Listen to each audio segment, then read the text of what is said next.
Picture this. It is 2020. A former chief security officer is sitting at home when his daughter calls him. Her voice is shaking. She asks him one question. Are you in jail right now? Her friend had just heard a news report. The friend got the tense wrong. Joe Sullivan, former CISO of Uber, was not in jail yet. He was about to be charged with a felony for how he handled a data breach. Here is the paradox you need to sit with for the next 8 minutes. You know everything about what happened in your company. And that knowledge, walking into the boardroom tonight, is the single most dangerous thing you can bring into the room. Here is what you think a board breach briefing is. A technical team standing in front of executives, explaining how the hackers got in. Slides, diagrams, a polite round of questions. That is not what this is. A board breach briefing is a governance crisis in real time. It is a legal, financial, and reputational triage session where 5 non-executive directors must make binding decisions in hours. Approve a forensic budget. Authorize customer notification. Ratify a public statement that will move the stock price. Over the next few minutes, you are going to walk through the world the CISO inherits. The 194-day ghost, the 4-day SEC bomb, the translation problem, and the night alone with a blinking cursor that decides whether the company survives the week. Let's start with the big one. As of 2024, the mean time to identify a data breach is 194 days. Add another 64 days to contain it. Do that math. By the time you walk into the boardroom, the attacker has been living in your walls for roughly 6 months, eating your email, reading your contracts, watching your CFO type, and sitting invisibly behind you in that room is the macro number nobody says out loud. Cybercrime will cost the world $9.5 trillion this year. If it were a country, it would be the 3rd largest economy on Earth. Now it is 9 in the evening. You are the CISO. The breach was confirmed 11 hours ago. You are sitting at your desk in front of a blank slide deck. You have every technical detail memorized. The vulnerability, the lateral movement, the exfiltration window, the exact bytes that left the building. What you do not have is a structure. 5 non-executive directors are flying in tomorrow.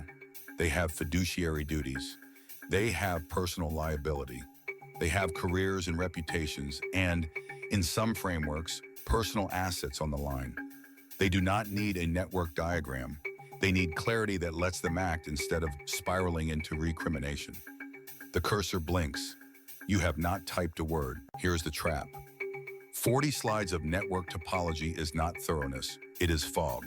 The board cares about 4 things in this order: legal exposure, financial impact, reputational damage, regulatory compliance. Notice what is not on that list. Packet captures, log timestamps, the threat actor's nickname.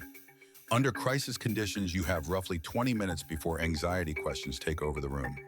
20 minutes. After that, every hand goes up at once, and you are no longer briefing, you are defending. The real adversary tonight is not the hacker. It is the language gap between what you know and what they can use. And the clock is not yours. As of December 18, 2023, public companies must disclose material cyber attacks on Form 8K within 4 business days. 4. The board meeting must happen before that filing. So in the next few hours, you need them to approve a forensic investigation budget, authorize customer notification, confirm the external communication strategy. 3 decisions: real money, real legal commitments. A clock that does not negotiate with your slide count. But here's where it gets complicated. Every word you say in that room can become a courtroom exhibit. Every Slack message, every risk assessment, every draft slide. The tension is transparency versus self-preservation, and Joe Sullivan, the same one whose daughter called on him, said it cleaner than anyone. Quote, "Right now, too many companies think it's not in their best interest to be transparent. I think the SEC is trying to change the incentives through sticks rather than carrots." End quote. Ask SolarWinds. In 2018, an internal presentation said their remote access setup was, quote, "not very secure," and that an attacker, quote, "can basically do whatever without us detecting it until it's too late," end quote. Read that again. That sentence sat inside the company for 2 years. After their incomplete 8K filing in December 2020, the stock dropped roughly 25% in 2 days, 35% by the end of the month. The deck became evidence. So now picture two rooms. Room 1, Uber 2016, 57 million customer records gone, 600,000 driver's license numbers gone. Joe Sullivan, the CISO, pays the hackers $100,000 through the company bug bounty program, has them sign a non-disclosure agreement. The new CEO, Dara Khosrowshahi, finds out, calls it, quote, the wrong decision, and fires him.